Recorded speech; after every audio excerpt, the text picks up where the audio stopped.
very much for being here, and thank you for everything you do for Texas children. My name is Jeanine McGregor.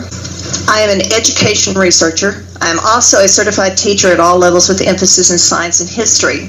I've written 8 math books, 2 vocabulary enhancement books, but my passion is learning logistics, finding out and ways for all students to uniquely succeed. I teach students how to make perfect score on standardized tests. To do that, I have to use my extensive scientific training on how to examine test design, content, and most important, intent. Who benefits from this test and why? Are there patterns in the format and language? Are there slants or biases? Today I have 2 items to share, a letter from an AP US history teacher, which I would like to read an excerpt from, and an overview of the connections directly and indirectly involved with the AP US history exam, a product of the College Board whose president is David Coleman. Your handout shows the relationship of David Coleman, Common Core, College Board, and data mining, and there are common threads that pop up.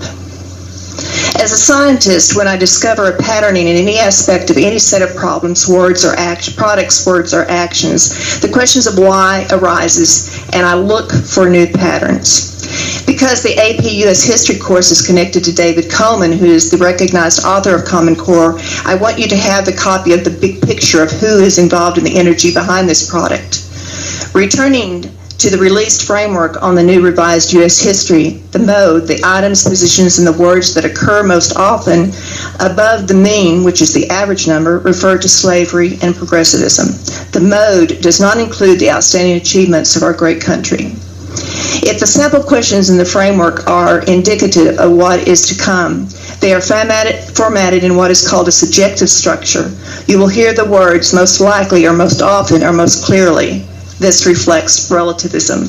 And in other words, if you do not hold the same position of the value of the test designer, your success is in question. May I please read just a small excerpt from that letter? Yes, you may. Please. Addressed to you. I have taught U.S. history in the Texas high school system for 26 years, 10 years as an advanced placement United States history teacher. In June of this year, I retired early because I can no longer, in good conscience, teach my students the revised version of American history that has been pushed on the students and the school system. Her closing words. Please do not use just a new coat of paint over Texas education problems. We must forbid C-scope, Common Core, and progressive social reform by the colleges to rewrite American history as the Soviets did under Stalin. Texas must return to her roots and values if we are to save the future for our children. Education must be determined at the local and state level to represent the attitudes and values of the people of Texas instead of Washington, D.C. and the progressives. Do not appoint politicians or partisans to resolve these problems, but use classroom teachers who know the academic content and can see bias and revision. Okay, Ms. McGregor, if you'll wrap up. I thought you were still reading from the letter. I am. Oh, that is the letter. This is the letter, yes, okay. ma'am. I've got one more sentence. Okay. Protect, this is her last sentence, okay. Protect the future of our children and the future of Texas itself. We must return to our basic beliefs and factual history before it is too late.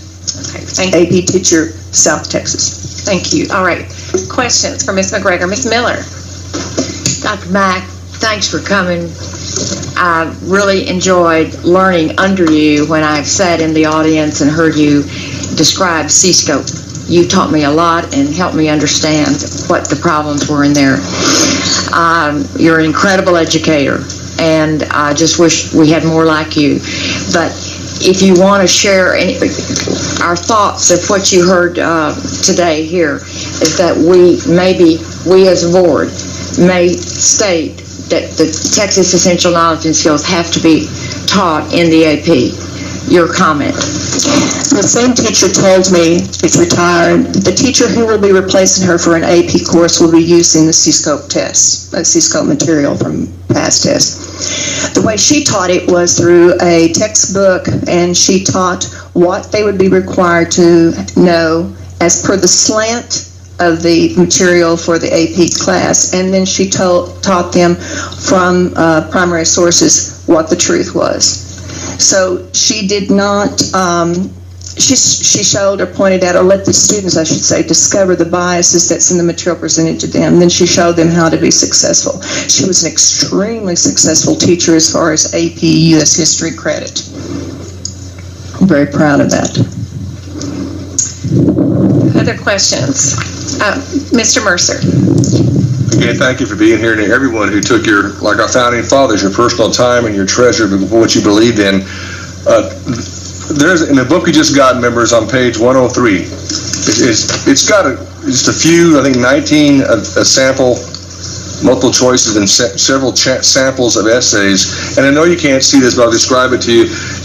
And you mentioned that the science of questions. Let me tell you this, and maybe you can tell me what's happening. It's a picture of a bunch of laborers, and on their shoulders they're carrying around these, I would call it fat cats, all these, and it says, so, and you're supposed to write a 3-part essay on this, a student, on the test, and using explain the point of view of the economy expressed by the artist, explain one development in this time period that supports that point of view, and explain one that may challenge that point of view. So that they have this picture of all these laborers, different laborers, and on top of they're down and hunched over, and they're carrying the capitalist. And in the guide we have here on page 104, it gives the example, and you drill down. You agree with the artist, okay, support that argument, and if you disagree, 1, 2, 3. In the agreement it has the businessmen are exploiting labor, businessmen are money bags, the plight of industrial laborers who toil, lazy capitalist, industrial capitalism exploits unfair system, wealthy capitalists lounge around enjoying a life of luxury. That's where this is the things that we're told to look at for a good answer. And of course, it goes down further, support that, and then the third part of that, fine at the end, if you disagree with that, what would you say? Now, you said the science of questions. How does that tie to that? Page 103 and 104. I'll pop page 103 and 104. There are 19 questions in that framework on multiple choice questions. Okay, let me give you a short lesson on test design questions. You have what is called the trunk, the beginning intro to a question. There is something called in law presumed truth. What is in the lead-in part of the question is presumed to be true, and then you have 4 answers that you can select from. 3, of course, which are considered unacceptable. There you go. Thank you. Sorry. That's better. Yeah. Am I spitting? Is that it? There are 3 that are incorrect and 1 that you want to be correct. Okay. Test designers have to design failure in a test. Pearson even has a paper out on how they use distractors to get certain answers to certain questions and certain wrong answers to certain questions. The positioning of the correct or the wrong answer also can lead into the results of that test. If a test is too successful for the students, as we've seen over the years in Texas, what do we start with? Back with tabs, teams, toss, tax, and now star. But after you have accomplished with a test or realize what the personality of a test is, you can do fairly well or better each time you take it. So we have test designers have to then go back and rewrite tests, so there is quote-unquote more failure involved in it.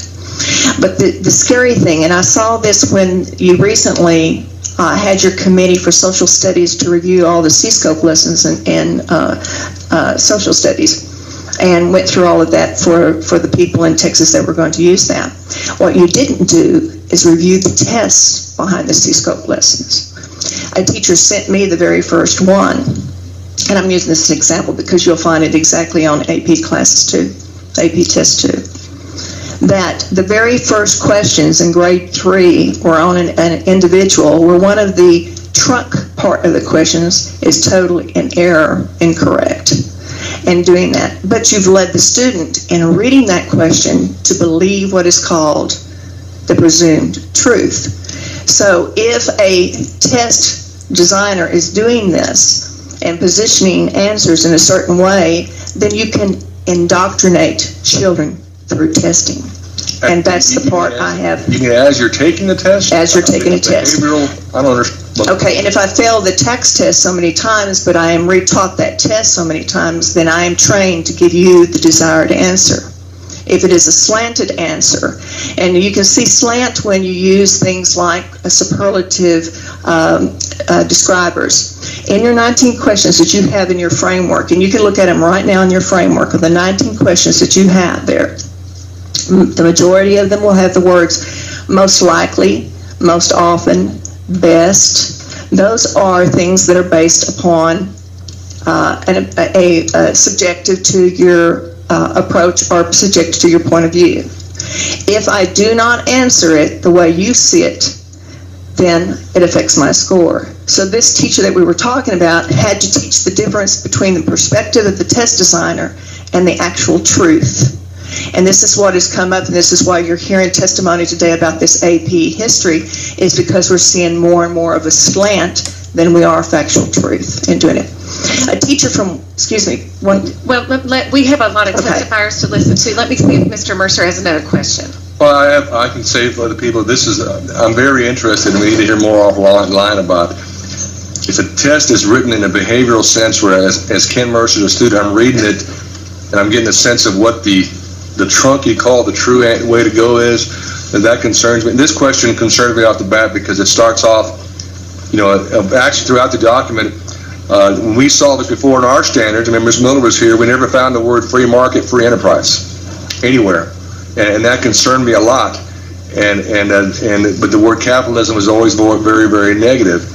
And in this case here, this is a cartoon kids would see. And I understand the cartoon, I understand it, but if the third thing on every question is the side that I might take, and I'm taking this test, is that what you talk about, the behavioral, the modification, whatever, here's this cartoon, support the artist, give an example, supports the artist, and if you don't, and then the last thing, if you don't agree with it, why don't you agree? Well, if I've gone through that process, does that affect me as a student? Most definitely. Thank you. Thank you very much. Yeah, I must say this test sample question was very, very bothersome, or is very bothersome to me as well. Yeah. Okay, any other questions? All right. Thank you so much, Ms. Mack. We appreciate it.